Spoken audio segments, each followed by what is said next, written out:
الرحمن الرحيم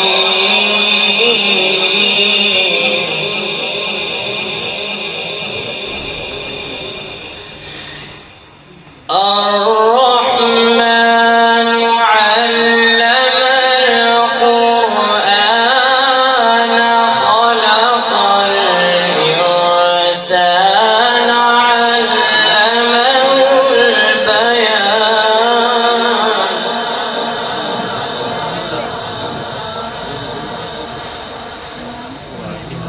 الشمس والقمر بحسبان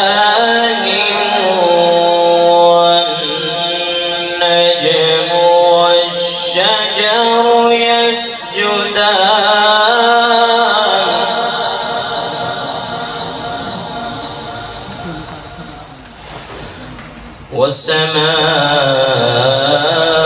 والسماء رفعها ووضع الميزان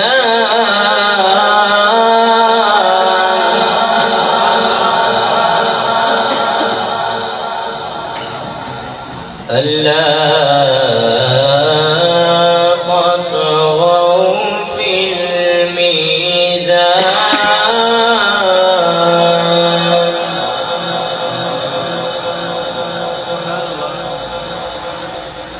وأقيموا الوزن بالقسط ولا تخسروا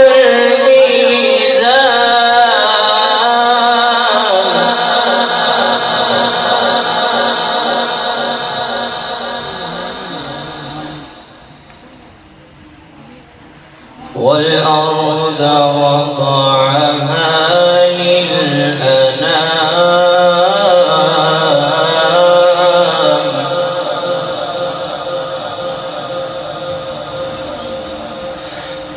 فيها فاكهة والنخل ذات الأكمام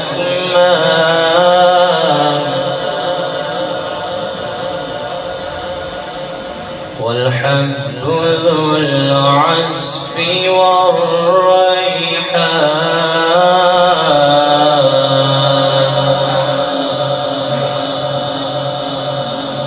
والريحان فيها فاكهة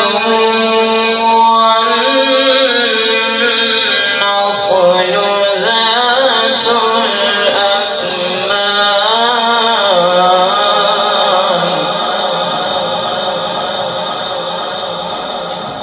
والحب ذو العصف والريحان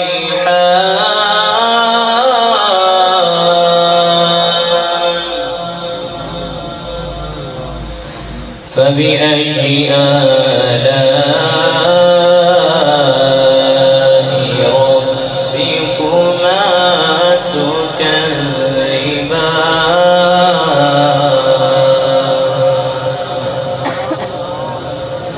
تكذبان آمنت بالله صدقة يا رب العالمين نبی کریم صلی اللہ علیہ وآلہ وسلم کی بارگاہ میں درود پاک کا نذرانہ پیش کریں صلی اللہ علیہ یا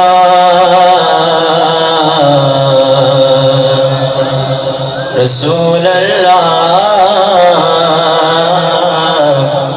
وسلم علیہ یا حبیب اللہ مانگنے کا شعور دیتے ہیں جو بھی مانگو حضور دیتے ہیں صلی اللہ علیہ یا رسول اللہ وسلم علیہ یا حبیب اللہ میں بندہ عاصی ہوں خطا کار ہوں مولا مولا میں بندہ عاصی ہوں خطا کار ہوں مولا لیکن تیری رحمت کا طلبگار ہوں مولا میں بندہ عاصی ہوں ایک تیرا اشارہ اور آسان ہو منزل ایک لہر اٹھے اور میں اس پار ہوں مولا میں بندہ خطا کار ہوں مولا لیکن تیری رحمت کا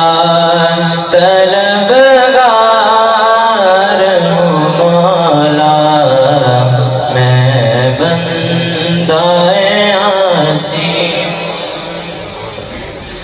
نہ جسم تیرا نہ جان تیری اے تڑکا رب رحمان دائے او دے حکم بغیر تو بے بس ہے پڑھ فیصلہ قرآن دائے میرے جسم تے میری مرضی ہے اے وہم گمان انسان دائے تیری روح شاکر مالک دی تیرا ڈھانچہ قبرستان دائے لیکن تیری رحمت کا طلبگار ہوں مولا میں بندہ عاصی ہوں بندہ کون کسے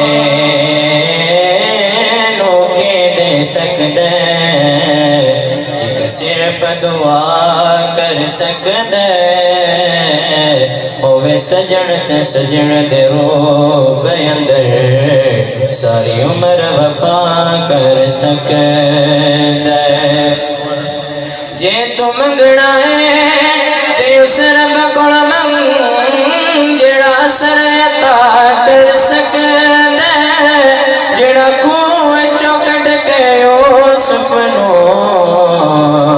سارے مصر دا شاہ کر سکدے لیکن تیری رحمت کا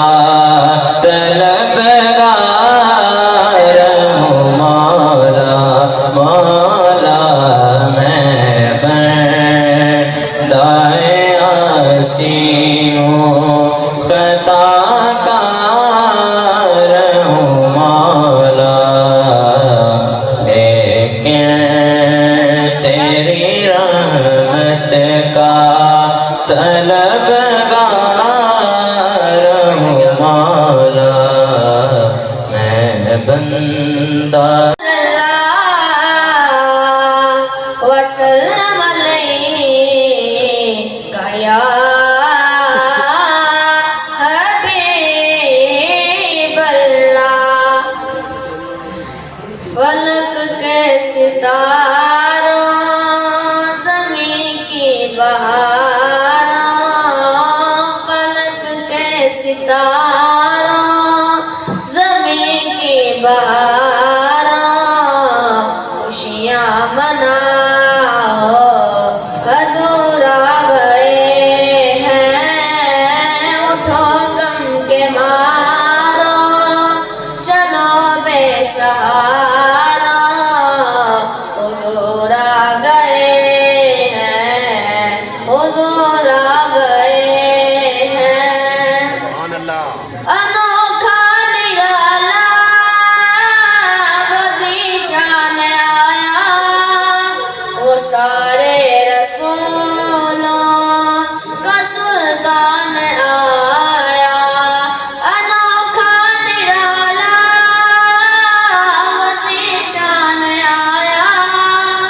وہ سارے رسولوں کا سلطان آیا. ارے بادشاہ ارے کج کلا ارے بادشاہ ارے کج کلا نظریں جھکاؤ حضور آ گئے ہیں حضور آ گئے ہیں حضور آ گئے ہیں حضور آ گئے ہیں حضور آ گئے ہیں. ہواؤں میں جذبات ہیں مرحبا کے فضاؤں میں نغمات صلی اللہ کے فضاؤں میں نغمات ہیں مرحبا کے فضاؤں میں نغمات صلی اللہ کے درودوں کے گجرے سلاموں کے تحفے درودوں کے گجرے سلاموں کے تحفے غلاموں سجاؤ حضور آ گئے ہیں. فلک کے نظاروں زمین کی بہاروں خوشیاں مناؤ حضور آ گئے ہیں. چار رسول رحمتوں کا بسیرا اجالا اجالا سویرا سویرا چار رسول رحمتوں کا بسیرا اجالا اجالا سویرا سویرا حلیمہ کو پہنچی خبر آمنہ کی حلیمہ کو پہنچی خبر آمنہ کی میرے گھر میں آؤ حضور آ گئے ہیں. فلک کے ستاروں زمین کی بہاروں خوشیاں مناؤ حضور آ گئے ہیں. کہاں بے ظہوری کہاں ان کی باتیں کرم ہی کرم ہے یہ دن اور راتیں. کہاں بے ظہوری کہاں ان کی باتیں کرم ہی کرم ہے یہ دن اور راتیں. جہاں پر بھی جاؤ دلوں کو سجاؤ جہاں پر بھی جاؤ دلوں کو سجاؤ یہی کہتے جاؤ حضور آ گئے ہیں. فلک کے ستاروں زمین کی بہاروں خوشیاں مناؤ حضور آ گئے ہیں. رشتہ پیار کا رشتہ ہر سال نبھانا ہے جشن میلاد گج بج کے منانا ہے. پیار کا رشتہ پیار کا رشتہ ہر سال نبھانا ہے جشن میلاد گج بج کے منانا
والصلاة والسلام على سيد الأولين والآخرين وعلى آله وأصحابه وأهل بيته أجمعين. أما بعد فأعوذ بالله من الشيطان الرجيم. بسم الله الرحمن الرحيم. أقم الصلاة لدلوك الشمس إلى غسق الليل وقرآن الفجر إن قرآن الفجر كان مشهودا ومن الليل فتهجد به نافلة لك عسى أن يبعثك ربك مقاما محمودا. آمنت بالله صدق الله العظيم وبلغنا رسوله النبي الكريم. إن الله وملائكته يصلون على النبي يا أيها الذين آمنوا صلوا عليه وسلموا تسليما.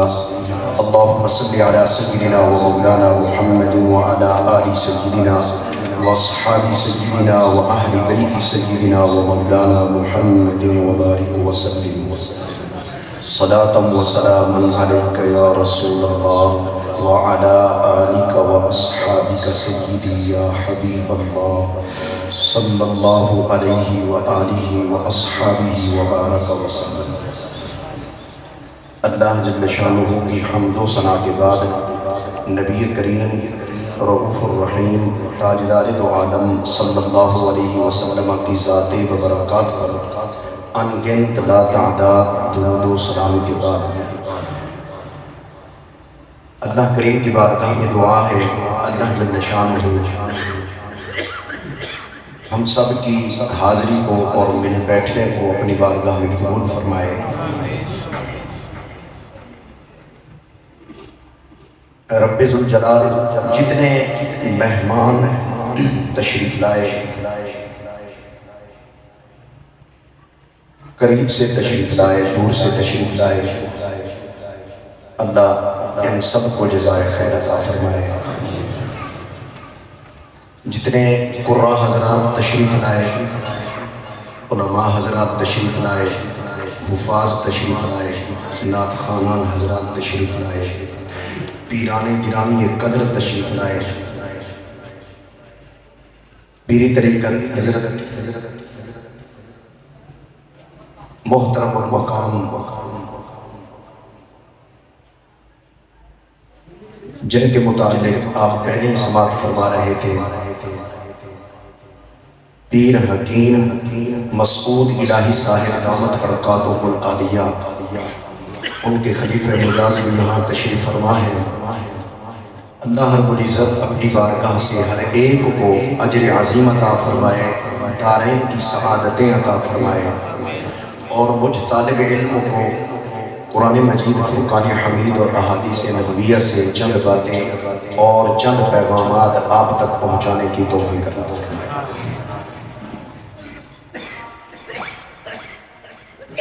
سورت آل عمران سورت بنی اسرائیل کی 2 آیات مبارکہ تلاوت کی ہیں. انہی آیات کو لے کر چند باتیں عرض کرنی ہیں. اللہ جل شانہ نے ارشاد فرمایا اقم الصلاۃ لدلوک الشمس الی غسق اللیل.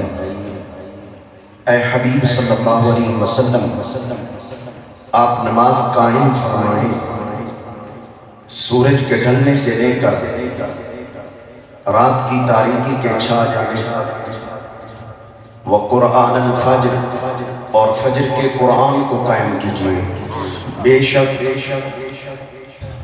فجر کا قرآن مشہود ہے. یہ پہلی آیت مبارکہ تھی. اس کے بعد دوسری آیت مبارکہ ہے. ترجمہ عرض کر دیتا ہوں اور کچھ وضاحت تشریح بعد میں عرض کروں گا. وَمِنَ اللَّيْلِ اور رات کے کچھ حصے میں فَتَحَجَّدْ بِهِ آپ نماز تہجد ادا فرمائیں نافلۃ لک آپ کے لیے اضافی نماز ہے. عَسَىٰ أَن يَبْعَثَكَ رَبُّكَ آپ کا رب آپ کو مقام محمودہ مقام محمود پہ یقیناً فائز فرمائے.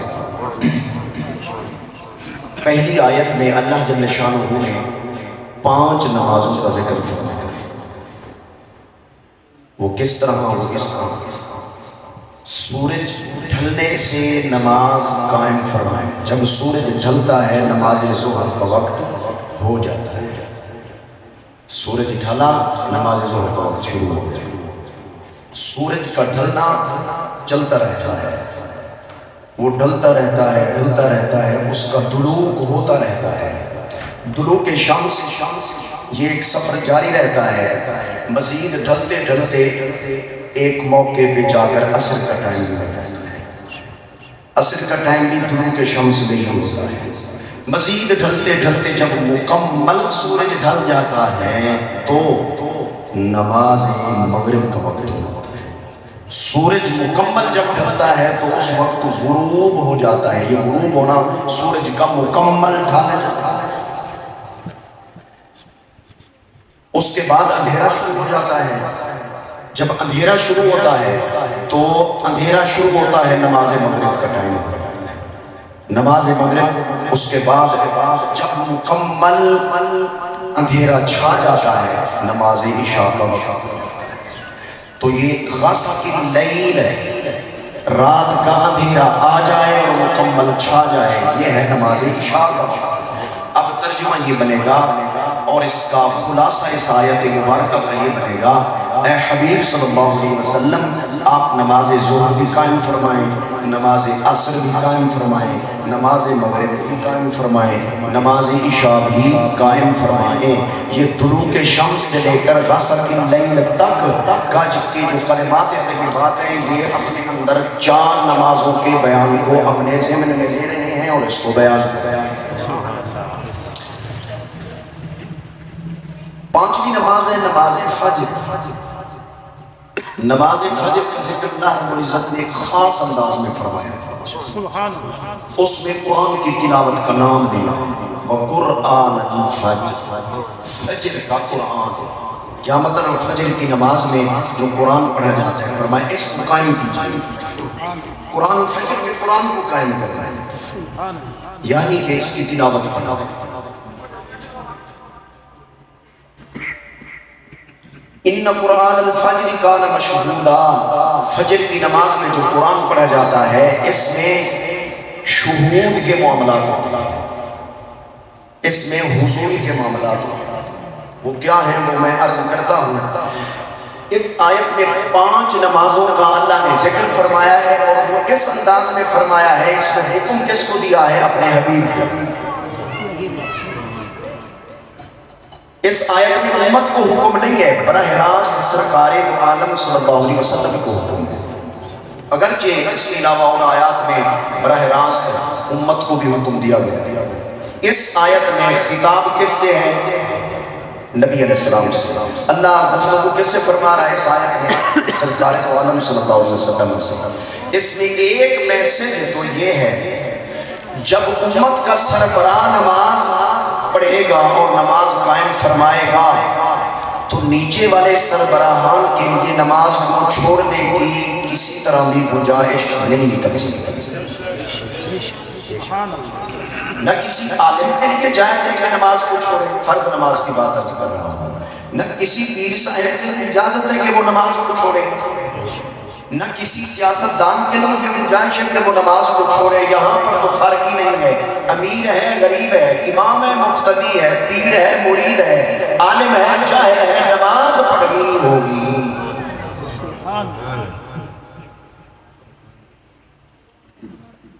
اللہ نے اس امت کو کچھ خصوصیات عطا فرمائی ہیں. چلو خصوصیات کا لفظ آپ کے لیے مشکل ہو تو کچھ شانیں عطا فرمائی جو سابقہ امتوں کو عطا نہیں کی.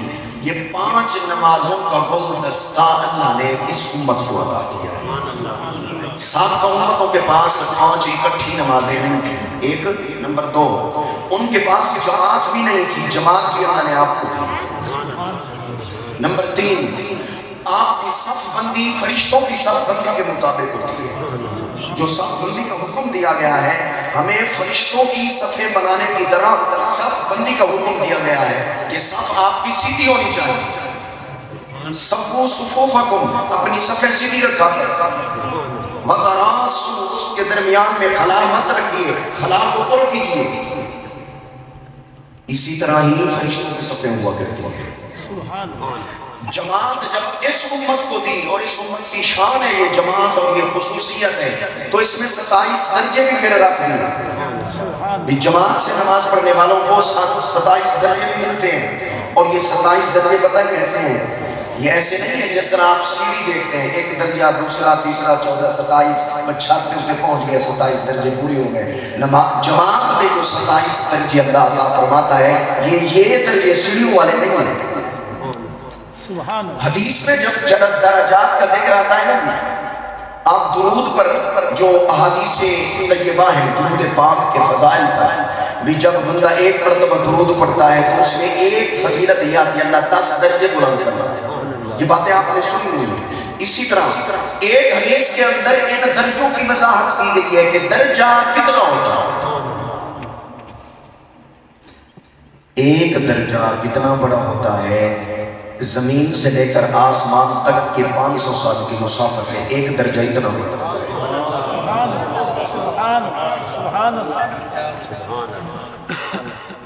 نماز میں اعلیٰ درجے کی عاجزی، اعلیٰ درجے کی انکساری موجود ہے۔ اس میں ایسا جھکنا موجود ہے کہ ایسا جھکنا کسی اور کے لیے جائز شریعت محمدیہ میں نہیں ہے۔ جب یہ جھکنا اللہ کے لیے ہے تو پھر اس پر اللہ رب العزت نے درجے کیا رکھے ہیں؟ 27 درجے رکھے ہیں کہ تم جماعت سے جھکو گے نا، مجھے جماعت نماز کی صورت میں جماعت ادا کرو گے، میں تمہیں 27 درجے دوں گا۔ اور یہ درجے 27 کتنے ہیں؟ ایک درجہ آسمان و زمین کی مسافت کے برابر بنتا ہے۔ تو 27 درجے دیکھ لیں، نمازی جب اللہ کو جھکتا ہے تو درجوں کے اعتبار سے کتنا بلند چلا جاتا ہے، حساب خود لگا لینا۔ یہ تو امتی کے درجے ہیں، نبی کے درجے نہیں ہیں۔ یہ نبی کے درجے اور ہیں، جن کی امت کے اتنے درجے ہوں اور اتنی شان و عظمت ہو، تو جس کی امت اتنی عظیم الشان ہو، اتنے درجات رفیع کی مالک ہو، تو بتائیے پھر اس نبی کے درجوں کا مرتبہ اور مقام کیا ہو؟ لہذا جان چھڑانے کی نہ کیا کریں، ان 5 نمازوں کو پڑھیں، اس میں بڑی بلندی اللہ تعالیٰ فرماتا ہے۔ حدیث پاک میں ہے، نبی اکرم صلی اللہ علیہ وسلم نے فرمایا، من تواضع للہ، جو اللہ کے لیے عاجزی کرتا ہے، رفعہ اللہ، اللہ اسے اٹھا لیتا ہے، اللہ اس کے خدا اور اس کو بلندیاں عطا کرتا ہے۔ یہاں پر اللہ کے لیے عاجزی کی جا رہی ہے نماز کے اندر۔ عام روٹین کے اندر بھی اگر اللہ کے لیے بندہ عاجز رہتا ہے، انکساری کرتا ہے، چلنے میں بھی انکساری نظر آتی ہے، بیٹھنے میں بھی انکساری نظر آتی ہے، کپڑوں کے پہننے بھی عاجزی اور انکساری سے کام لیتا ہے، ملاقات کے وقت بھی عاجزی اور انکساری۔ اس کا مقصود یہ ہے کہ میں اللہ کا عاجز بندہ ہوں تو مجھے عاجزی کرنی چاہیے۔ تو اللہ رب العزت عام حالات میں جو بندہ عاجزی کرتا ہے اس کے درجے بلند کرتا ہے۔ جب نماز میں آئے گا اور خالصتاً اللہ کو جھکے گا اور سجدہ ریز ہوگا تو پھر یہ 27 درجے یہ 7 آسمانوں سے بھی اوپر جاتے ہیں۔ نماز کو ہلکا مت سمجھیں، یہ عام سجدے نہیں ہے، یہ عام عبادت نہیں ہے، یہ وہ خاص عبادت ہے جس کی فرضیت اللہ نے زمین پر نہیں کی۔ اپنے حبیب کو عرش سے اوپر بلا کر کعبہ حسین او ادنا کے مقام پر پردے ہٹا کر اپنے حبیب کو زیارت عطا فرما کر اور آپ سے گفتگو فرما کر جب واپسی کی اجازت عطا فرمائی تو ساتھ نماز والا تحفہ بھی عطا فرمایا۔ پھر وہ تحفہ تو تھا 50 کی صورت میں، ثواب پھر 50 والا رکھا گیا، اور نمازوں میں تخفیف رب العزت نے فرما دی۔ کس کے وسیلے سے؟ درمیان میں 2 وسیلے آئے ہیں، موسیٰ علیہ السلام اور حبیب کریم صلی اللہ علیہ وسلم۔ پہلے اس موضوع پر بات موسیٰ علیہ السلام نے کی اور کسی نبی نے نہیں روکا۔ آپ نے عرض کیجیے اللہ کی بات کا کیا دے گا؟ فرمائے 50 نمازیں۔ عرض کیجیے واپس جائیں، کام کروا کے آئیں، امت نے نہیں پڑھنی۔ گالدہ میں سے سچی کی کسی موسیٰ علیہ السلام سے تجربہ پہلے کر چکے تھے، تجربہ، اور ان کی گفتگو کا جو مقصد تھا نا سیدنا موسیٰ علیہ السلام کی گفتگو کا، میں وہ الفاظ ان کے نہیں ہیں، اس کی تشریح کی صورت میں عرض کر رہا ہوں۔ آپ کے فرمانے سے مقصود یہ تھا کہ یہ ڈنڈے کے بغیر امت چلتی نہیں ہے، ڈنڈا چلے تو یہ بڑی چلتی ہے، ڈنڈا نہ چلے تو یہ چلتی نہیں ہے۔ بعض بزرگان دین نہ جی وہ اپنے مریدوں کو ڈنڈوں سے سیدھا کرتے ہیں، اللہ۔ بعض بزرگان دین اپنے مریدوں سے پوچھو کرتے تھے نماز پڑھی ہے، یہ فلاں جو آپ کے ذمہ لگایا تھا یہ نیکی پہ کام کیا ہے، خاص طور پر نماز پر وہ ڈنڈے چلاتے تو یہ بڑی بات ہوتی ہے۔ پیر صاحب جو ہے نا اپنی ذات کے لیے نہیں، اللہ کا فرض ادا کرنے کے لیے اپنے بیٹوں کو بھی چھتر لگائے اگر نہ پڑھے تو، اور اپنے مریدوں کو بھی اس انداز میں سیدھا کرے، یہ بڑی بات ہے، یہ بھی مجاہدہ ہے اور جہاد ہے۔ لیکن اس کا یہ مطلب نہیں ہے کہ جاتے ہوئے آپ ڈنڈے شروع کر دیں، وہ حکمت عملی اپنانا پڑتی ہے۔ ادعو الی سبیل ربک بالحکمہ والموعظۃ الحسنہ، یہ حکمت اپنانے، حکمت عملی کا بھی حکم دیا گیا ہے۔ تو جو حکمت عملی اپنا کر اس ڈنڈا بھی لگائے مرید پھر بھی خوش، تو وہاں معاملہ اور ہے۔ اور جہاں پر ایک ڈنڈے کے بعد وہ ہمیشہ کے لیے آپ سے کٹ جائے، نمازوں سے بھی گیا، آپ کی تبلیغ سے بھی گیا، تو وہاں پر یہ کام نہیں کرنا، حکمت عملی اپنانا ضروری ہے۔ اور جامع حکمت عملی تو نبی کریم صلی اللہ علیہ وسلم کو اللہ نے عطا پہلے فرما دی تھی۔ تو موسیٰ علیہ الصلوۃ والتسلیم پہلے تجربہ کر چکے تھے، 40 دنوں اور راتوں کے لیے طور پہاڑ پر تشریف لے گئے، اور پیچھے ہارون علیہ السلام کو بھی اپنا نائب اور خلیفہ چھوڑ گئے، آپ امت کو سنبھالے۔ اب مجھے عادت آ گیا میں اللہ کی بارگاہ میں جانا ہے، تو 40 راتیں اور دن تیاری کرتے رہے، دن رات اللہ کی عبادت، روزہ رکھنا، عبادت کرنا، تو کرتے وہ صلاحیتیں آپ کے اندر پیدا ہو چکی کہ اب اللہ رب العزت سے کلام فرمانے کی طاقت اندر آ گئی۔ بغیر مجاہدات کے اور بغیر جد و جہد کے ایسے بندے کا باطن وہ جی باصلاحیت بن جائے اور اس کے اندر باطنی استعداد پیدا ہو جائے، یہ عام آدمی کے لیے تو ویسے نہیں ہو سکتا۔ انبیاء کرام علیہ السلام کے اندر بھی استعداد پیدا فرمانے کے لیے اللہ رب العزت نے ایک مثال ہمارے لیے قرآن میں بیان فرما دی ہے۔ موسیٰ علیہ السلام کو فرمایا 30 راتیں، پھر فرمایا 10 اور کرو، تو 40 دن رات کے بعد جا کر اللہ رب العزت نے موسیٰ علیہ السلام سے ہم کلام ہوئے۔ اس سے یہ محسوس یہ ہوتا ہے کہ اللہ رب العزت نے آپ کی استعداد کو جو ہے نا وہ مضبوط فرمانے کے لیے کہ اس لیول پہ آ جائے کہ موسیٰ میرے سے کلام کر سکے، دیکھنے والی استعداد نہیں، فقط ہم کلام ہونے والی استعداد۔ تو بغیر مجاہدات کے، بغیر ریاضات کے، بغیر مراقبات کے یہ معاملات آگے بڑھنے والے نہیں۔ اچھا 40 دن راتیں ادھر گزری، پیچھے امت کا ایک حصہ مشرک ہو گیا۔ بچڑے کو بچڑا سمجھتے ہو جی، اے بچڑے نے اپنا خدا تے معبود بنا دیا، میں سارا خدا ہے۔ ہارون علیہ السلام نے بڑا سمجھایا، لیکن گال سمجھے کیوں؟ او ذرا ہم جمالی قبیلہ، جہاں جمال ہو وہاں بگاڑ زیادہ پیدا ہوتا ہے۔ تو چونکہ آپ ذرا نرم طبیعت کے مالک تھے، موسیٰ علیہ السلام تھے جلالی، واپس آئے تو پھر ٹھاپا شروع۔ اب جی توبہ کرو، جی کیسے توبہ کریں؟ اللہ نے فرمایا توبہ یوں کریں جنہوں نے شرک کیا ہے ان کی گردنیں اتاری جائیں، اور اتارے کون؟ ان کے وہ رشتہ دار جو شرک سے محفوظ رہے۔ بیٹے نے شرک کیا ہے اور باپ محفوظ رہا، باپ کو حکم ہوا تو تلوار اٹھا اور اپنے بیٹے کی گردن کاٹ۔ توبو الی باریکم فاقتلوا انفسکم، یہ تھا ان کی توبہ کا طریقہ۔ اللہ نے اس امت کو اس طریقے سے محفوظ رکھا ہے۔ کس کی وجہ سے؟ بس یہ کسی کی وجہ ہے، وہ کوئی ہے جن کی وجہ سے یہ نرمیاں کی جا رہی ہیں۔ سابقہ امتوں کے لیے توبہ کی قبولیت کے طریقے اور اس امت کے لیے توبہ کے طریقے اور۔ اللہ نے توبہ کے طریقے جو سابقہ انبیاء کے لیے رکھے تھے اس امت کے لیے وہ رکھے۔ سیدنا آدم علیہ السلام کی توبہ دیکھ لیں، قرآن میں اس کا ذکر ہے۔ فَتَلَقَّىٰ آدَمُ مِن رَبِّهِ كَلِمَاتٍ فَتَابَ عَلَيْهِ، حضرت سیدنا آدم علیہ السلام نے اللہ کی بارگاہ میں گزارشات کی، عریضے پیش کیے، اللہ رب العزت نے توبہ قبول فرما لی. اس کی بھی پوری تفصیل ہے احادیث کی روشنی کے اندر. وہ کلمات کیا تھے؟ 6 طرح کی احادیث مبارکہ اس پر موجود ہیں کہ وہ کلمات تھے کیا. اس میں ایک روایت یہ ہے کہ وہ کلمات سرکار دو عالم صلی اللہ علیہ وسلم کے وسیلہ پیش کرنے پر مبنی تھے.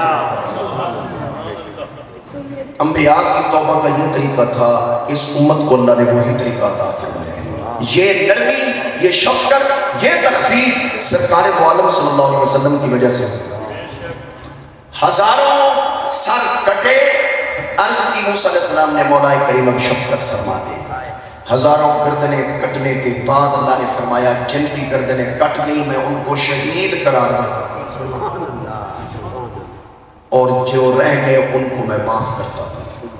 آئندہ واسطے انہیں کریں گے تو پھر ایک طریقہ ہوئے. تو موسیٰ علیہ السلام نے عرض کی اے اللہ کے حبیب تخفیف کروا لیں، امت پڑھنے والی نہیں ہے.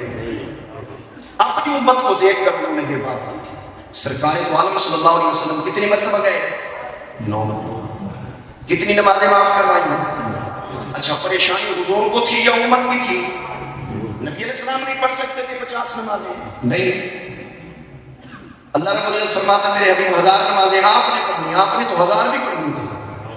مسئلہ پریشانی امت کی تھی، نبی کا اپنا یہ ذاتی معاملہ نہیں تھا. نبی علیہ السلام نے 45 نمازیں معاف کروائی. واپس آئے موسیٰ علیہ السلام نے پھر روک لیا. عرض کی جی معاف ہو گئی؟ فرمایا معاف ہو گئی ہیں، 5 باقی ہیں. عرض کی جی ایک مرتبہ پھر جائیں. امتی جو جاہل ہے نا، جاہل جن کو پتہ ہی نہیں ہے کہ نماز کی عظمت شان کیا ہے، وہ کہتے ہیں ایک بار حضور چلے جانے نا سارا کام بن جائے. اچھا تھوڑا کی کم بن جانا سی بھی، تھوڑا کی کم بن جانا سی بھئی، یہ کم بن جانا سی. اور سجدے کرنے پہنے وضو کرنا پہنے کہ گناہ معاف ہو جاندے ہیں. اسی چاہنے سی گناہ معاف نہ ہو. نماز پڑھن دے نال کی ہونے جی جس طرح درخت کے پتے ہلنے سے جھڑ جاتے ہیں، نمازی کے گناہ اللہ ایسے ہی جھاڑتا ہے. جس طرح نہر کے پانی کے اندر 5 مرتبہ غسل کرنے سے جسم پر میل کچیل نہیں رہتا، نمازیں پڑھنے سے یہ گناہ والے میل کچیل دھل جانے ہیں. جی ایک باری حضور چلے جانے نا سارا کم بن جانے سے بات نہیں جتنے میل کچیل نے ساری اتنے رہ دے پھر اسی مر جاندے قبر جی چھتر دیا پھر دی چھتر اسی نے چھتر چاہتے سی لیکن گئے نہیں سارا کام بنا کو نہیں. یہی کام بنوانا تھا. کتنا گھٹیا جملہ، یہ کتنا گھٹیا جملہ ہے. اگر اس کے اندر نیت نماز کے استہزاء کی ہو، نماز کا مذاق اڑانے کی ہو تو سیدھا کافر بھی ہو جائے. یہ سارا رونا جہالت کی وجہ سے ہے. جہالت اندھیرے کا نام ہے اور علم روشنی کا نام ہے. جہاں روشنی ہو پتہ چلتا ہے. یہ چودھری صاحب بیٹھے ہوئے ہیں، یہ غریب صاحب بیٹھے ہوئے ہیں، یہ پیر صاحب بیٹھے ہوئے ہیں، یہ امیر صاحب بیٹھے ہوئے ہیں، یہ استاد صاحب بیٹھے ہوئے ہیں، یہ جو ہے نا وہ متعلم صاحب اور طالب علم اور شاگرد صاحب بیٹھے ہوئے ہیں، یہ والد بیٹھا ہوا ہے، یہ والدہ، یہ محرم، یہ غیر محرم، یہ حرام چیز ہے، یہ حلال چیز ہے. یہ روشنی یہ دکھاتی ہے. جب جہالت ہو تو پھر حرام بھی حرام حلال نظر آتا ہے، حلال بھی حلال نظر آتا ہے، پھر سب کچھ ایک جیسا نظر آتا ہے. محرم کون ہے، غیر محرم کون ہے، کوئی نظر نہیں آتا. کیوں؟ جب علم نہیں ہے اندھیرا تو پھر ایک طلاق بھی ایک، 2 بھی ایک، 3 بھی. جاؤ پھر جان دو گڈی جان دو. سرکار دو عالم صلی اللہ علیہ وسلم سے پہلے جو معاشرہ تھا اس معاشرے کا نام کیا ہے؟ زمانہ جاہلیت ہے جی. اسی طرح نہیں ہے. اس جاہلیت کے معاشرے کو سرکار دو عالم صلی اللہ علیہ وسلم نے کیسے بدلا، کس طریقے سے بدلا؟ جہالت والے معاشرے میں اگر تبدیلی لانی ہے اس کا مثال جو اللہ نے اپنے حبیب کو عطا فرمایا ہے اور نبی علیہ السلام نے جو اپنی امت کو عطا فرمایا ہے وہ قرآن مجید میں کھڑا ہے. کیا ہے؟ لَقَدْ مَنَّ اللَّهُ عَلَى الْمُؤْمِنِينَ إِذْ بَعَثَ فِيهِمْ رَسُولًا مِّنْ أَنفُسِهِمْ. نمبر 1 يَتْلُو عَلَيْهِمْ قرآن. اگر معاشرے کو آپ نے بدلنا ہے اس کے لیے آپ کو نصاب پڑھنا پڑھانا سمجھنا سمجھانا اور اس کو رائج کرنا پڑے گا۔ وہ نصاب کیا ہے؟ نبی علیہ الصلوۃ والتسلیم پر اترنے والی کتاب قرآن مجید میں اللہ نے وہ نصاب بیان کر دیا ہے۔ فرمایا اگر تم اپنے معاشرے جہالت کو، اگر جہالت اس سے نکالنا چاہتے ہو، اس مرض کو، جاہل معاشرے کا علاج کرنا چاہتے ہو، تو اس کے لیے ضروری ہے پہلے نمبر پر قرآن۔ مدارس یہی کام تو کر رہے ہیں۔ یہ مدارس جو آپ کے چندے پہ چل رہے ہیں، یہ وزیر اعلیٰ یا وزیر اعظم کے فنڈوں پہ نہیں چل رہے ہیں، یہ آپ کی محنتوں سے، کاوشوں سے، کوششوں سے اور آپ کے ہی عطیات سے چل رہے ہیں مدارس۔ اور اس میں ہوتا کیا ہے؟ یتلو علیہم آیاتہ، اللہ کی آیتوں کی تلاوت ہوتی ہے۔ تلاوت القرآن یہ پہلا درجہ ہے معاشرے کی صفائی ستھرائی کا۔ وَيُزَكِّيهِمْ، اب دوسرے نمبر پر جو قرآن ہے اس پر عمل آتا ہے کہ قرآن پر عمل ہوگا تو تزکیہ، اللہ کی کتاب پر عمل ہوگا تو پھر کیا ہوگا؟ ظاہر کا بھی تزکیہ ہوگا، باطن کا بھی تزکیہ ہوگا۔ اسی تزکیے کے لیے تو رسول کریم کو بھیجا گیا، اور تزکیے کا نصاب کیا ہے؟ قرآن پہلے نمبر پر۔ اور کیا ہی وہ زمانہ تھا جب بغداد میں مدرسہ ہوتا تھا، حضور سیدنا غوث الاعظم خود پڑھاتے تھے۔ سبحان اللہ، سبحان اللہ۔ آپ کے شیخ نے مدرسہ بنوایا ہوا تھا، جب آپ کی تکمیل ہو گئی شیخ نے مدرسہ مرید کے حوالے کر دیا، حضور سیدنا غوث الاعظم کے حوالے کر دیا، یہ آپ نے چلانا ہے۔ آپ نے اس کو جدید طریقے سے صورتحال کو مد نظر رکھ کر آپ نے دوبارہ بنوایا۔ تقریباً 6 سے 7 سال دوبارہ اس مدرسے کے تعمیر پر لگے۔ جب مکمل ہو گیا خود پڑھانے بیٹھ گئے، خود پیر اگر خود پڑھا لے تو پھر کیا ہی ادنا سنار دی 100 دے لوہار دی ایک پیر دی ایک ہی کافی ہوتی ہے، کیونکہ مرید بڑا مانتا ہے، جتنا پیر کی مانتا ہے اتنی ماں باپ کی بھی نہیں، اسی طرح شاگرد بھی جتنا استاد کی مانتے ہیں نا اتنی اپنے ماں باپ کی نہیں مانتے۔ یہ بات ہے، پیر کے ہاتھ چومیں گے، ماں باپ کے نہیں چومیں، استاذ کا ہاتھ چوم لیں گے، مل گیا موقع تو قوم بھی چوم لیں گے، ماں باپ کے نہیں چومیں گے۔ ویسے عرض کر دوں یہ برداشت کرنا پڑے گا آپ کو، ماں باپ جاہل ہو یا عالم ہو حکم ایک ہے، اولاد کے لیے حکم ایک ہے۔ ماں باپ عالم اور عالمہ ہو، ان کے اگر قدم اور ہاتھ چومے جائیں جو ثواب ملے گا وہ جاہل ہو چومنے پر پھر بھی ثواب ہوئی ہے۔ اگر پیر ہو عالم متبع شریعت پھر آپ اس کے ہاتھ چومیں گے تو پھر رنگ اور ہوگا، اگر جاہل ہے شریعت سے دور ہے پھر اس کے ہاتھ چومنا بھی گناہ بنے گا، پاؤں چومنا بھی گناہ بنے گا۔ آپ کہیں گے اس پر دلیل کیا ہے؟ الحمدللہ دلائل ہیں، ایسا نہیں کہ دلائل ہیں۔ ماں باپ اللہ نہ کرے کافر ہوں، اب میں جاہل کی بات نہیں کر رہا، کافر ماں باپ اللہ نہ کرے کوئی صورت ایسی بن جاتی ہے، اولاد مومن ہے مسلمان ہے لیکن ماں باپ کیا ہے؟ کافر ہے۔ اللہ نے سورہ لقمان میں یہ مسئلہ بھی حل فرمایا ہے، وَصَاحِبْهُمَا فِي الدُّنْيَا مَعْرُوفًا، یہ قرآن کی آیت ہے۔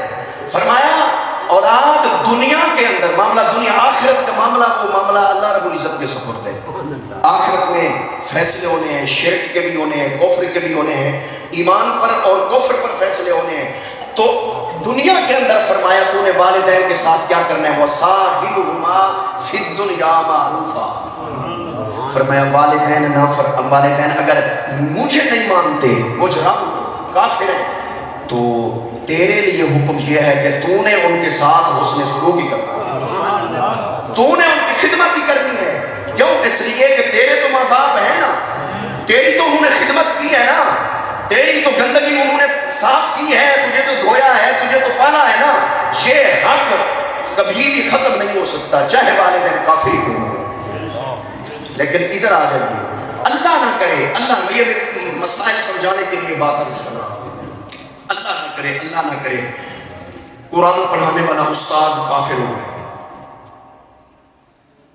اب اس کے ساتھ تعلق رکھنا حرام، اس سے پڑھنا حرام، اس کو سلام کرنا حرام، اس سے دور رہنے میں ہی عافیت ہوگی۔ اللہ نہ کرے کوئی پیر اس طرح اس کی صورتحال ہو جائے، مرید کے لیے اس کے قریب جانا حرام ہوگا، مرید کو جائز نہیں ہوگا، نہ وہ مرید رہا، نہ وہ پیر رہا۔ اتنے فرق کے باوجود دیکھ لیں، ہم جو کہ تعلیمات قرآن سے دور ہیں، تعلیمات صدیق سے دور ہیں، اس لیے ہمارے رویوں کے اندر بھی فرق ہے، ہمارے اٹھنے بیٹھنے کی بھی فرق ہے، ہمارے چالوں کے اندر بھی فرق ہے، ہماری عادات کے اندر فرق آ گیا ہے۔ اگر پلٹ جائیں قرآن اور اس کی تعلیمات کی طرف تو پھر تو بلے ہی بلے بلے، سب تو بلے بلے ادھر ہوں گے۔ سرکار دو عالم صلی اللہ علیہ وسلم کا فرمان ہے، مسلم شریف کی حدیث ہے، اس کو روایت کرنے والے حضرت سیدنا فاروق اعظم ہیں رضی اللہ تعالیٰ عنہ، ان اللہ یرفع بہذا الکتاب اقواما ویضع بہ آخرین، او کما قال علیہ السلام، سرکار دو عالم صلی اللہ علیہ وسلم نے فرمایا اس قوم کی بلندی کا راز قرآن ہے۔ سبحان اللہ۔ یہ قوم اللہ کے نزدیک بلند تب ہوگی، اللہ رب العزت ان کو بلندیاں تب عطا کرے گا، یعنی میری امت، قوم سے مراد امت مصطفیٰ صلی اللہ علیہ وسلم ہے۔ یعنی فرمان کا مقصد یہ ہے، میری امت اگر بلند ہونا چاہتی ہے، اغیار پر غالب آنا چاہتی ہے، اپنے دشمنوں پر، ہمارا دشمن شیطان ہے، ہمارا دشمن نفس امارہ ہے، ہمارا دشمن علیہ السلام ہے، یہ تین ہمارے دشمن ہیں۔ دشمنوں پہ غلبہ، دشمنوں پر روب، غالب تب ہم آئیں گے جب نبی علیہ السلام نے فرمایا تم قرآن سے جڑے رہو گے، قرآن سے جو بھی دور ہوا وہ کیا ہوگا، وَيَضَعُ بِهِ آخَرِينَ، وہ نتیجہ نبی علیہ السلام نے اپنی زبان مبارک سے خود بیان فرما دیا، فرمایا قرآن کے ذریعے ہی اس قوم یعنی میری امت کو اللہ نیچے دبا دے گا، تنزلی کا شکار کر دے گا، گرا دے گا، اس کی عزت نہیں رہے گی۔ کیوں؟ یہ قرآن چھوڑ بیٹھے۔ اگر ہم مسلمان اللہ کی بارگاہ میں معزز بننا چاہتے ہیں، اللہ کی بارگاہ میں اس کے قریبی بندے بننا چاہتے ہیں، مکرم بندے بننا چاہتے ہیں، تو قرآن کے علاوہ ہم اللہ کے قریب نہیں ہو سکتے، عزت نہیں لے سکتے۔ وہ معزز تھے زمانہ میں مسلمان ہو کر، ہم ذلیل و خوار ہوئے تارے گے قرآن ہو کر۔ آج ہمارے معاشرے میں صورتحال یہ ہے کہ قرآن مجید درست پڑھنے، اگر یہ کام شروع کر دیا جائے نا، کون درست پڑھتا ہے، کون صحیح پڑھتا ہے، غلط پڑھتا ہے، تو اگر ایک ماہر کو بٹھا دیا جائے، 100 میں سے تقریباً 90 افراد غلط پڑھنے والے نکلے معذرت کے ساتھ۔ تو یار ہمارا اتنا تعلق قرآن سے جو ہے نا وہ کمزور ہو چکا ہے۔ قرآن کا ترجمہ کتنے کر سکتے ہیں، یہ تو پھر 95 جائیں گے۔ قرآن کے حرام و حلال کتنے جانتے ہیں، یہ مزید جہالت والا نہ پڑے گا، تو پھر ہم کہاں کھڑے ہیں؟ اب تو کوشش ہو رہی ہے کہ مدارس کو نئی رجسٹریشن کروا کے ان کو اپنی تحویل میں لے کر ان کا بھی کباڑہ کیا، حالانکہ ان کے چندوں پہ نہیں چل رہے، ان کے فنڈوں پر نہیں چل رہے ہیں، یہ عوام کے فنڈوں پر مدارس چل رہے ہیں، لیکن اس کے باوجود بھی ان کو بھی اپنی تحویل میں لینے کے قانون بن چکے ہیں، آپ کو معلوم ہونا چاہیے۔ آگے عمل درآمدی میں علماء رکاوٹ بنے ہوئے ہیں، علماء مدارس والے، وفاق المدارس والے ہوں، اور یہ تنظیم المدارس والے ہوں، نظام المدارس والے ہوں، یہ تمام جو ہے نا یہ درمیان میں سامنے رکاوٹ بنے ہوئے ہیں، ورنہ اے صاحب کا حکمران کہڑا گزرا سی، چلو تمہیں پتہ تھوڑی اس پاس گل کر نہیں گزرا، بور ہوئے بیٹھے ہو۔ اس موجودہ وزیر اعظم تو پہلے کہڑا وزیر اعظم صاحب، پتہ کوئی نہیں تمہیں، ووٹ دے دے بول گئے ہو، عمران خان۔ حضرت کے دور میں یہ قانون بن چکا ہے، بن چکا تھا، موجود ہے، بنا ہوا کہ ان مدارس کی رجسٹریشن دوبارہ ہوگی اور ان کو حکومت اپنی تحویل میں لے گی، جس کو چاہے بیک آؤٹ کر دے، جس کو چاہے، یعنی قبضہ کرنے کے قانون بن چکے ہیں، لیکن عمل درآمدی اس لیے نہیں ہو سکتی کہ مدرسوں والے درمیان میں رکاوٹ ہے۔ یاد رکھیں دین دبنے سے دبتا نہیں ہے، یہ قرآن دبنے کے لیے نہیں آیا، قرآن دبنے کے لیے نہیں آیا، دین مصطفیٰ دبنے کے لیے نہیں آیا۔ ورفعنا لک ذکرک کا اعلان اللہ نے خود فرمایا، قرآن کی حفاظت کا ذمہ اللہ نے خود لیا ہے، لہٰذا اس کی حفاظت کے جو نتائج ہیں وہ آپ کو دیکھنے میں ملتے رہیں گے۔ بڑے بڑے فرعون آئے، ٹکرائے اور چلے گئے، اللہ کا دین ویسے کا ویسے، ٹکرانے والے آئے تھے اور چلے گئے، یہ انہوں نے ٹکرانا ہے اور اس ٹکر کے اندر نقصان انہی کا ہی ہے، دین کا یہ نقصان نہیں کر سکتے۔ دین تیرا میرا نہیں ہے، میرے رب کا دین ہے۔ وَقُرْآنَ الْفَجْرِ إِنَّ قُرْآنَ الْفَجْرِ كَانَ مَشْهُودًا، فرمایا فجر کی نماز میں قرآن پڑھا کرے۔ کوئی خاص راز ہے؟ حالانکہ ہر نماز میں قرآن پڑھنا ہے، فجر کی نماز میں کوئی خصوصیت ہے، جی ہاں، وہ کیا ہے؟ اس بات کو ان آیات کے تحت علامہ ابن قیم نے یہ بات بیان کی،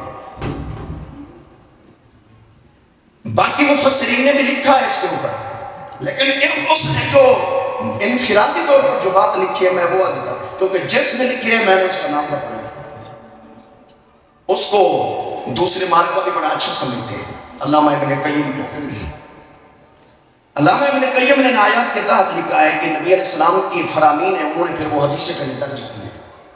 وہ خاص راز کون سا ہے کہ فجر کی نماز میں قرآن کے پڑھنے کی اور قرآن کے پڑھتے وقت حالت نماز میں شہود کی بات ہو رہی ہے کہ یہاں شہود اور حضوری اور شہودی والا معاملہ ہوتا ہے۔ وہ کیا ہے؟ وہ فرماتے ہیں ایک تو یہ ہے کہ رات کو جو فرشتے ڈیوٹی دیتے ہیں نا، وہ جب دن آتا ہے، صبح صادق ہوتی ہے، وہ ایسے نہیں جاتے، وہ فجر کی نماز پڑھ کے جاتے ہیں، اور پڑھتے کہاں ہیں؟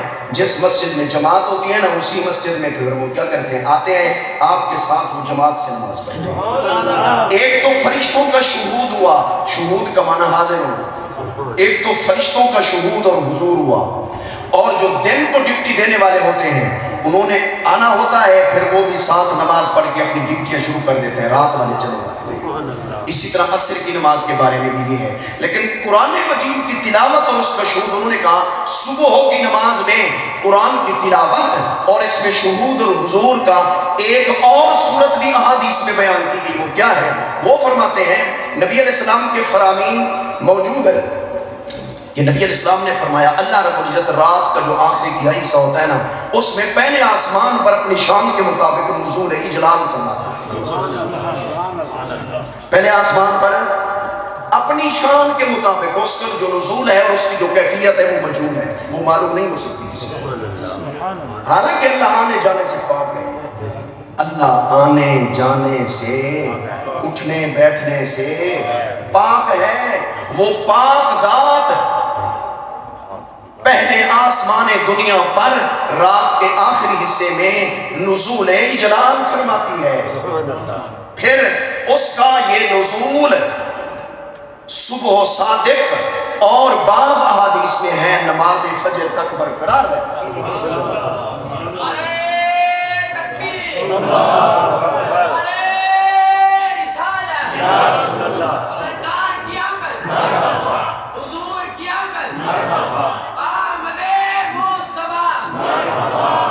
جب فجر کی نماز پڑھی جا رہی ہوتی ہے، قرآن مجید کی تلاوت ہو رہی ہوتی ہے، اس وقت فرشتوں کا شہود حضور تو ہوتا ہی ہے، اللہ رب العزت کا شہود بھی اس وقت شامل ہو جاتا ہے۔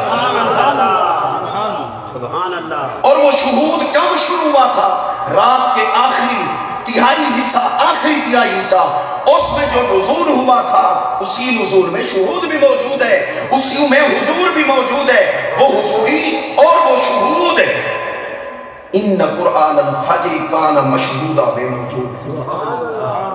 اس لیے باقی نمازوں کے قائم کرنے کی بات اس آیت میں کی اللہ نے، اور فجر کی نماز کے فقط قائم کرنے کی نہیں، اس میں قرآن کی تلاوت کی، اور قرآن کی تلاوت کے ساتھ شہود کی، حاضر ہونے کی، شہود کی اللہ نے بات کی۔ اس میں حدیثوں نے صاحب قرآن نے راز کھولا، اور راز صاحب قرآن نے کھولا تو پھر کچھ کو سمجھ آیا اور کچھ کو سمجھ نہیں آیا۔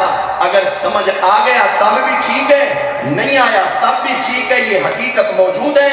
اللہ رب العزت کا وہ شہود، اللہ کا وہ نزول اجلال جو اس کی شان کے مطابق ہے، وہ رات کے تہائی حصے میں چلتا رہتا ہے، چلتا رہتا ہے، چلتا رہتا ہے، اور اس میں اعلانات ہوتے رہتے ہیں۔ ہے کوئی مستغفر؟ ہے کوئی محتاج؟ ہے کوئی گناہوں کو بخشوانے والا؟ لیکن اپنے سمجھ دو اس ٹائم پھوکے مار رہے ہیں، سو رہے ہوں، اور آرام کی نیند سو رہے ہوتے ہیں، اور خوش نصیب مصلی پہ ہوتے ہیں۔ ادھر اللہ کا نزول جلال، ادھر ان کا مصلی، اور یہ پھر کیا ہے؟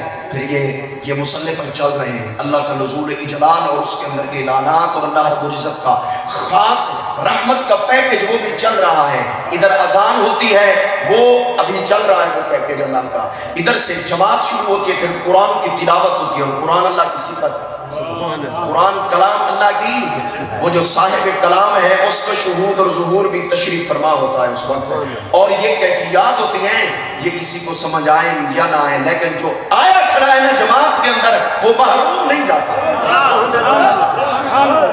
محروم نہیں جاتا۔ بخاری مسلم ابو داؤد کی سیاست کی یہ حدیث ہے جو فضائل ذکر پر موجود ہے کہ اللہ رب العزت فرشتے بھیجتا ہے، جاؤ ان مجلسوں کو تلاش کرو جہاں میرا ذکر ہو رہا ہو۔ اچھا جی، اللہ کا ذکر جاؤ نا، وہ آ جاتے ہیں، وہ اپنی پوری سیکورٹی کے ساتھ آتے ہیں، کھڑے رہتے ہیں، وہ جو ان کا کام ہے وہ کرتے رہتے ہیں، اور جب وہ مجلس سے ذکر برخاست ہوتی ہے، اللہ کی بارگاہ میں جاتی ہے، اللہ ان سے پوچھتا ہے، حالانکہ وہ جانتا ہے کیا ہوا ہے، اللہ پوچھتا ہے کیا کر رہے تھے میرے بندے، وہ ساری گفتگو سناتے ہیں جو ہوا اس میں، اللہ فرماتے ہیں کیا مانگ رہے تھے، پھر وہ بھی بتاتے ہیں کس سے وہ پناہ مانگ رہے تھے، وہ بھی جہنم سے پناہ مانگ رہے تھے، جنت کا سوال کر رہے تھے، گناہوں کی بخشش مانگ رہے تھے، وغیرہ وغیرہ۔ آخر میں جملہ ہے، میں اس حدیث کا وہ عرض کرنا چاہتا ہوں، نبی کریم صلی اللہ علیہ وسلم نے فرمایا وہ فرشتے، اللہ فرماتے فرشتے ہو تم اب گواہ ہو جاؤ میں نے ان کو بخش دیا، لیکن اس میں اللہ کا حضور خاص جو تہائی رات والا ہوتا ہے وہ ادھر نہیں ہوتا۔ اچھا فرشتے جو ہے نا وہ عرض کرتے مولا تو نے بخش دیا ان کو۔ ایک بندہ ایسا تھا جو اپنے کسی اور معاملے کے لیے آیا تھا، اپنے کام کے لیے آیا تھا، بیٹھا تھا، پھر بھی یہ فارغ ہوں گے تو میں اپنی بات کروں گا، پھر اپنا معاملہ حل کروا کے جاؤں گا، وہ ذکر کرنے کے لیے نہیں آیا تھا، وہ ویسے ہی آیا تھا۔ اللہ نے فرمایا تم گواہ ہو جائے میں نے اسے بخشا، اور جو ذکر کرنے نہیں آیا تھا ویسے آیا تھا، ویسے والے کو بھی بخش دیا۔ یار جو مسجد میں فجر کی نماز پڑھنے آیا وہ ویسے نہیں آیا، وہ پڑھنے ہی آیا ہے۔ اب اس کو جو نیک کھڑے ہیں جو برکت ان کو ملے گی، ہم جیسے گناہگاروں کو بھی ساتھ کو ملے گی۔ اس لیے شفقت فرمایا کریں، پانچوں کی پانچوں پڑھا کریں، کیوں؟ اس لیے یہ پانچیں ہمیں دھونا چاہتی ہیں، ہمارا تزکیہ کرنا چاہتی ہیں، بے حیا کو باحیا بنانا چاہتی ہیں۔ یہ بھی قرآن نے اعلان کیا ہے ان الصلاۃ تنہی عن الفحشاء والمنکر، نماز بے حیا کو باحیا بناتی ہے۔ جو نہ پڑھے پھر وہ بے حیا ہے۔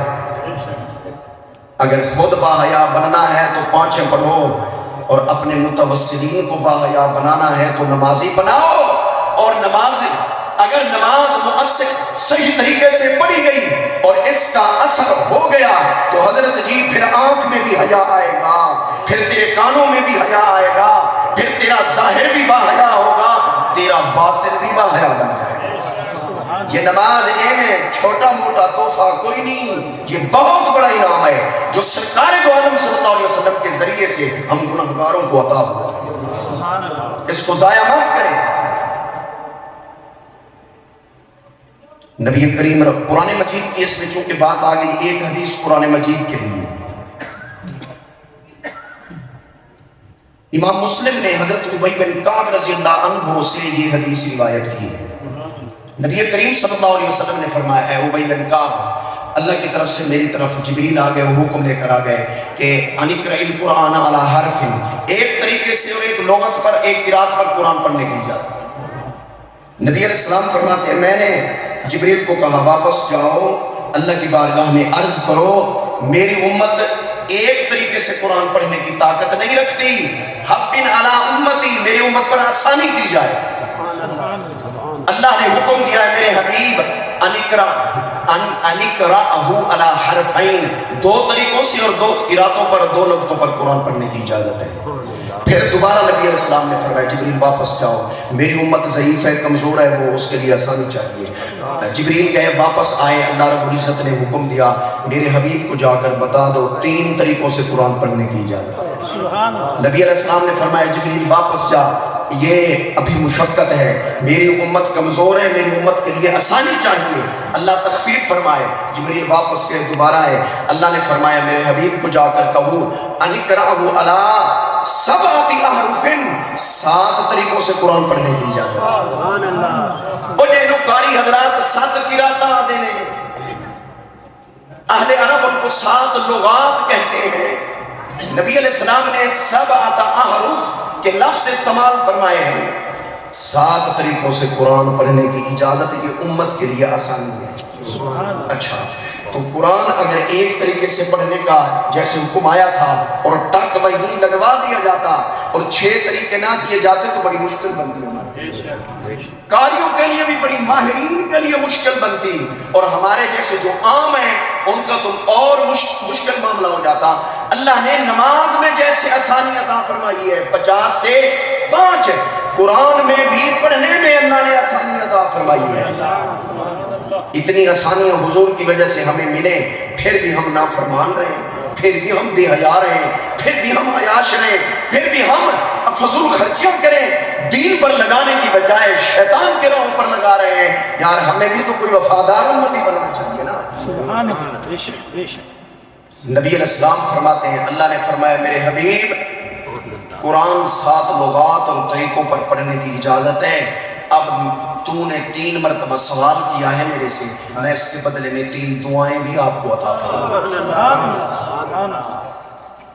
میں نے جب یہ حدیث پڑھی نا، اور کچھ حدیثیں پہلے پڑھی ہوئی تھی، ان میں آیا تھا لِكُلِّ نَبِيٍّ دَعْوَةٌ مُسْتَجَابَةٌ، ہر نبی کو دعا کا ایک خاص کوٹا ملا، ایک دعا ایسی اللہ نے عطا فرمائی کہ اس میں جو مانگو گے اللہ عطا کرے گا۔ نبی علیہ السلام کو اللہ نے اس خاص کوٹے میں سے ایک دعا نہیں 3 عطا فرمائی، باقی نبیوں کو ایک سرکار دو عالم صلی اللہ علیہ وسلم کو 3 عطا فرمائی۔ جب عطا فرمائی تو نبی علیہ السلام نے 2 کا استعمال اسی وقت کر دیا، اور وہ 2 دعائیں اپنے ذات کے لیے استعمال نہیں فرمائی، اپنی امت کے لیے۔ اللہم اغفر لامتی، اللہم اغفر لامتی، اے اللہ میری امت کو بخش دے، اے اللہ میری امت کو بخش دے۔ تیسری دعا فرمایا وَأَخَّرْتُ الثَّالِثَةَ لِيَوْمِ يَرْغَبُ إِلَيَّ الْخَلْقُ كُلُّهُمْ حَتَّى إِبْرَاہِيمُ علیہ السلام۔ نبی علیہ السلام نے فرمایا تیسری دعا میں نے بچانی ہے، اس دن اس کا استعمال کروں گا، اللہ کا وعدہ ہے اس میں تو جو مانگو گے میں دوں گا۔ فرمایا میں نے تیسری دعا روک لی ہے، میں اس دن اس دعا کو استعمال کروں گا جس دن اللہ کی ساری مخلوق میری بارگاہ میں آئے گی، حتیٰ کہ اللہ کا خلیل بھی چل کر میری بارگاہ ہے۔ خلیل اللہ کو حاجت رسول اللہ، یہ ہمارے امام نے فرمایا ہے، خلیل اللہ کو حاجت رسول اللہ کی، حتیٰ یرغب، حتیٰ ابراہیم علیہ السلام، فرمایا ابراہیم بھی میرے پاس آئیں گے، اس دن پھر میں اس دعا کو استعمال کروں گا، اس دعا کا فیض آدم کو بھی ملے گا، اس دعا کا فیض ابراہیم کو بھی ملے گا، اس دعا کا فیض تمام رسولوں کو بھی ملے گا، نبیوں کو بھی ملے گا، ان کی امتوں کو بھی ملے گا، اللہ کی ساری مخلوق کو ملے گا۔ اِلَيَّ الْخَلْقُ كُلُّهُمْ کے لفظ تاکید کے لیے نبی علیہ السلام نے ارشاد فرمائے کل مخلوق انبیاء سمیت ان کی امتوں سمیت بارگاہ مصطفیٰ میں آئے گی، اور حضور نے فرمایا اب میں اس تیسری دعا کا استعمال کروں، اپنے واسطے تو پھر کچھ نہیں منگا، سرکار نے اپنے لیے تو کچھ نہیں کہوں، ادھر بغیر مانگے سب کچھ دے دیا۔ اب جتنے دیے جا رہے ہیں وہ سرکار اپنی امت کے لیے ان دعاؤں کا استعمال کرتے چلے جا رہے ہیں۔ تو قرآن کو پڑھا کریں۔ امام احمد بن حنبل کو 17 مرتبہ خواب کی حالت میں اللہ کا دیدار ہوا، بیداری کی حالت میں کسی کی جرت نہیں ہے کہ کر سکے، اور نبی کریم صلی اللہ علیہ وسلم کا یہ خاصہ ہے کہ آپ کو اللہ رب العزت نے دیدار سے مشرف فرمایا۔ باقی انبیاء ہوں رسول ہوں ان کے لیے بھی دنیا میں یہ آپشن نہیں ہے، خواب میں کسی ولی کو بھی زیارت ہو سکتی ہے اللہ کی۔ امام احمد بن حنبل نے عرض کی ہے باری تعالیٰ تیرا قرب ایک بندہ مومن کیسے حاصل کر سکتا ہے؟ امام احمد بن حنبل کو اللہ نے جواب دیا میری کتاب قرآن کے ذریعے۔ عرض کیجیے قرآن سمجھنے کے ساتھ یا سمجھے بغیر بھی، فرمایا جو اس کو پڑھے گا میرا قرب عطا ہوگا، پھر جو سمجھ کر پڑھے گا اور زیادہ عطا ہوگا۔ ابتدا قرآن سے ہی ہونی ہے، اس لیے نبی علیہ السلام نے فرمایا اے میری امت تیری بلندی قرآن سے وابستہ ہے، تیری پستی بھی قرآن سے وابستہ ہے۔ وہ مسلم شریف والی حدیث یاد کریں۔ اور مدارس کیا خدمتیں کر رہے ہیں، یہ قرآن کی تعلیم سے ہی تو وابستہ ہے۔ لہذا مدارس بند نہیں کرنے چاہیے، مدرسے تو کھولنے چاہیے۔ تعلیم قرآن ناظرہ سے شروع ہوتی ہے، ناظرہ ہو، حفظ ہو، ترجمہ ہو، حدیث ہو، تفسیر ہو، فقہ ہو، علوم قرآنیہ کا انتظام ہونا چاہیے اور اس پر پیسہ خرچ کرنا چاہیے۔ بدقسمتی کہ ہمارا فن اور ہمارا مال اہل سنت کا یہ دین پہ کم خرچ ہوتا ہے، پیٹ پر زیادہ خرچ ہوتا ہے۔ ان تنصروا اللہ ینصرکم، سورہ محمد میں اللہ نے ارشاد فرمایا ہے اے ایمان والو اگر تم میری مدد کرو گے تو میں تمہاری مدد کروں گا۔ اللہ کی مدد ہم کیسے کر سکتے ہیں؟ اللہ تو پاک ہے، اللہ کو تو مدد کی ضرورت ہی نہیں ہے۔ اس سے مراد جمی محدثین نے، جمی مفسرین نے لکھا اس آیت کے تحت، اس سے مراد اللہ کے دین کی مدد ہے۔ مال کے ذریعے دین کی مدد کرو، جہاں تعلیم قرآن ہوتی ہو، تعلیم فقہ ہوتی ہو، تعلیم حدیث ہوتی ہو، علوم قرآنیہ علوم دینیہ پڑھائے جا رہے ہو، آپ مال کے ذریعے ان کی مدد بھی کریں، اپنی اولاد کو پڑھانے کے ساتھ اس کے اندر مدد اپنا حصہ شامل کریں۔ مالی حصہ بھی شامل ہونا چاہیے، جانی حصہ بھی شامل ہونا چاہیے۔ جامع الموجم الاوسط کی حدیث ہے، نبی کریم صلی اللہ علیہ وسلم نے فرمایا کن عالمن، اے میری امتی یا تو عالم بن جا، کن عالما، عالم بن جا، کس کا؟ دین کا، او متعلما، یا پھر تو عالم کا اس عالم کا شاگرد بن جا۔ متعلم اسی کو کہتے ہیں جو عالم سے پڑھنے والا ہو، سیکھنے والا ہو۔ طالب علم بن جا یعنی کہ عالم کا شاگرد بن جا۔ او مستمعن، اگر تو عالم نہیں بن سکتا، معاملات ایسے اب ساری امت تو عالم بن نہیں سکتی، ساری امت عالم نہیں بن سکتی، اور عالم بننا فرض کفایہ ہے۔ عالم بننا ایک چک میں، ایک بستی میں ایک عالم کو ہونا فرض کفایہ ہے۔ او مستمعن، اگر تو عالم بھی نہ بن سکا تو عالم کا شاگرد بھی مستقل طور پہ نہ بن سکا، پھر تو کبھی کبھی عالم کا واعظ و نصیحت اور اس سے مسائل اور دین سننے والا بن جائے۔ مستقل شاگرد بھی تو اختیار نہیں کر سکتا، اور تو کبھی کبھی تو سننے والا بن۔ اگر یہ بھی نہیں بن سکتا تو پھر فرمایا او محبن، اور پھر محبت کرنے والا تو کم از کم تو بننا۔ یہ تیرا مدرسوں میں آنا، کبھی کبھی چکر لگانا اور یہاں آ کر اپنا مال زکوٰۃ دے دینا، عشر کمال یہاں جمع کرانا، صدقات یہاں جمع کرانا، اس کو ہم محبت نہ کہیں تو اور کیا؟ محبت کرنے والا بننا۔ یہ کتنی صورتیں ہو گئی؟ 4۔ عالمن، متعلمن، مستمعن، محبن۔ فرمایا ولا تکن خامسا، 5واں نہ بننا۔ نہ تو عالم ہو، نہ تو عالم کا شاگرد ہو، نہ علماء سے تو محبت کرنے والا ہو، نہ ہی ان سے کچھ سننے والا ہو. متنفر ہے تجھے نفرت کرنے والا مت بننا. فتح لکھ ورنہ تو ہلاک ہو جائے گا. تیرا عقیدہ جائے گا, تیرا عمل جائے گا, برباد ہو جائے گا, تباہ ہو جائے گا. اگر بچنا ہے تو پھر دین والوں سے جڑا رہے. تو ہم 5 میں نہ بنے, باقی 4 شعبے ہیں, ان کو تو فل کرنے کی کوشش کریں. اور سرکار نے ترجیح پہلے نمبر پر جس کو رکھا ہے وہ ہے عالمن.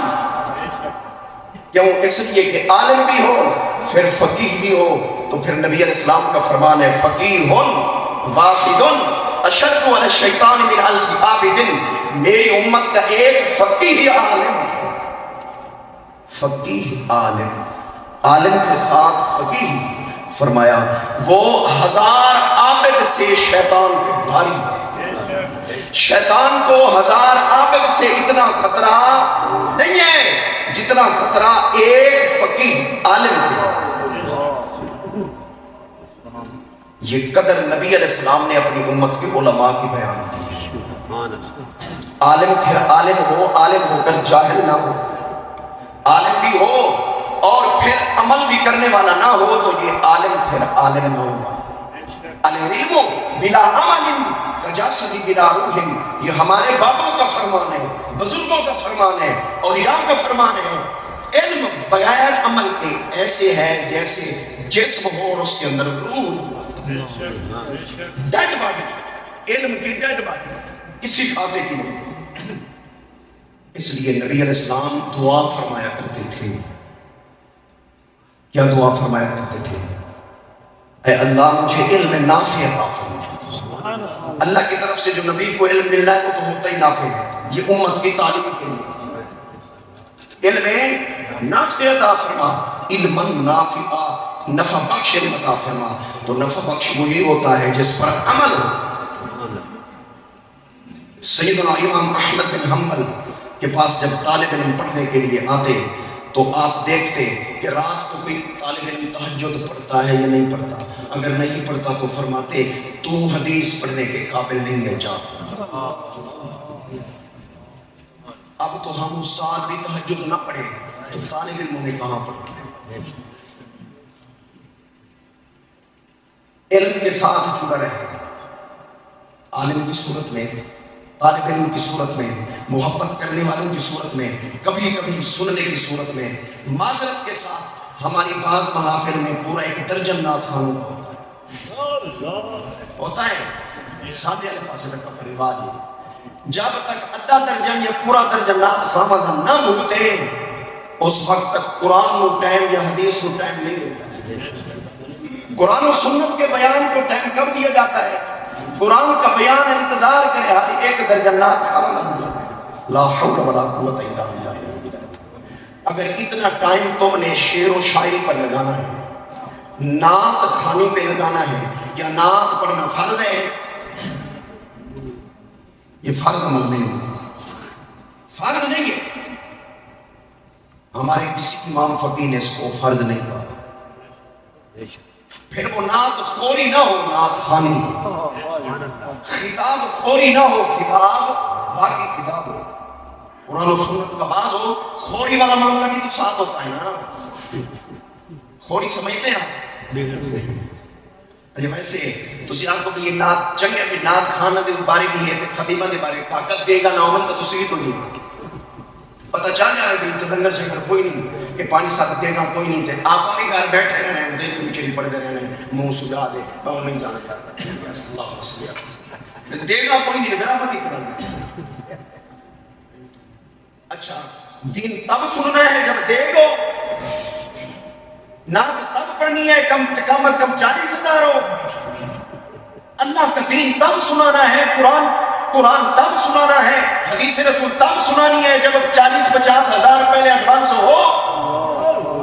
یہ کاروبار نہیں تو یار اور کیا ہے؟ دین کے نام پر کاروبار.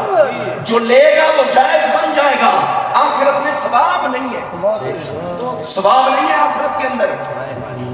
قرآن تو نے پڑھا ہے, تلاوت کی ہے, اس لیے کہ یہ مال ملے گا, نہیں دیں گے تو میں نہیں پڑھوں گا. اس تلاوت کا ثواب نہیں ہے. ثواب تب ملے گا جب تو ثواب کے لیے پڑھے گا. کیا بات اب بھی اور واسطے قرآن خانی کروائیے 10 طالب علم مدرسے چوں منگوائے نے تے انہاں کبھی تسی 2000 بھی دینے نا گلہ سب واسطے کھلی ہونی چاہیے اگر 2000 کے لیے پڑھا جا رہا ہے تو پھر ثواب ہے ہی نہیں ثواب نہیں ہے تو ابھی اور کی بخشش کی ہو ابھی ان دی روح سالے ثواب دیتا ہونا ہے کہ جڑا پڑھے ان کا ثواب بھی ہوگا ثواب کب بنے گا جب نیت ثواب کی ہوگی سبحان اللہ جب نیت نوٹوں کی نہیں ہے جب نیت دیگ کی نہیں ہے جب نیت اس پیٹ کو بھرنے کی نہیں ہے نیت یہ ہے یار انہوں نے بلا دیا ہے قرآن کے لیے تو میں نے قرآن پڑھنا ہے اللہ کی رضا کے لیے تاکہ کوئی ثواب ہو اور ان کے جو مرحومین ہیں اللہ ان کی روح تک ثواب عطا فرمائے بالکل باب ایصال الثواب الی المیت یہ مسلم شریف میں امام مسلم نے باب باندھا ہے ایصال ثواب کا باب آگے حدیث سے ذکر کیے ہیں قرآن بھی ثواب قرآن پر بھی ملتا ہے ایک ایک حرف پر نیکیاں ملتی ہیں کم جب اللہ کے لیے پڑھنا ہے نماز کا ثواب بھی تب ہے جب اللہ کے لیے پڑھی جائے ریاکاری درمیان میں آ جائے لوجہ اللہ اگر نہیں ہے تیری تقریر اگر لوجہ اللہ نہیں ہے تیری قرات لوجہ اللہ نہیں ہے تیری نعت لوجہ اللہ نہیں ہے یہ نوٹوں کے لیے ہے تو پھر حضرت جی جاؤ کے لیے یا دیکھو کے لیے پھر اس میں ثواب نہیں ہوگا پھر یہ ایک دھندا ہے ٹائم پاس ہو رہا ہے آپ کہیں پھر جی واپس کیا کر اپنے چاچی کے امام صاحب نے توالی تنخواہ ختم اسی تقریر سنائیں ہاں توالی تنخواہ ختم مدرسے میں جو پڑھانے والے استاد ہیں جی ہوں توالی تنخواہ ختم جناب علی شریعت کے مسئلے تم نے نہیں بتانے ہم بتانے کے لیے بیٹھے ہوئے ہیں ایک مہینہ پورا دن رات جس نے آپ کے پاس رہ کر آپ کے بچوں کو پڑھایا ہے اور پورا وقت لگایا ہے اس کو دیں آپ 10 اور 1 11,000 روپے پورے اور نعت خان کو دیں 1 گھنٹے کا 40,000 آپ تو بڑے عاشق نہیں ہیں باقی بڑے عاشق ہیں اس نے آ کر آپ کو یا آپ کی اولاد کو دیا کیا ہے دین کا کون سا حصہ ہے کیا سمجھا یہ حضرت عمر فاروق سے پوچھ لینا جب آپ خلیفہ امیر المومنین خلیفۃ المسلمین بنے آپ نے اپنے دور خلافت کے اندر 4,000 مدرسے بنائے کتنے بیٹھے ہو یا بھاگ گئے ہو 4,000 چاچے نواز شریف یا عمران خان نہیں عمر فاروق نے ان کے اندر استاذ مقرر کیے ان کے وظیفے مقرر کیے یہ تنخواہیں اور وظیفے مقرر کرنا اپنے وڈیاں کا طریقہ ہے ہاں جی یہ جائز ہے کیونکہ انہوں نے کر کے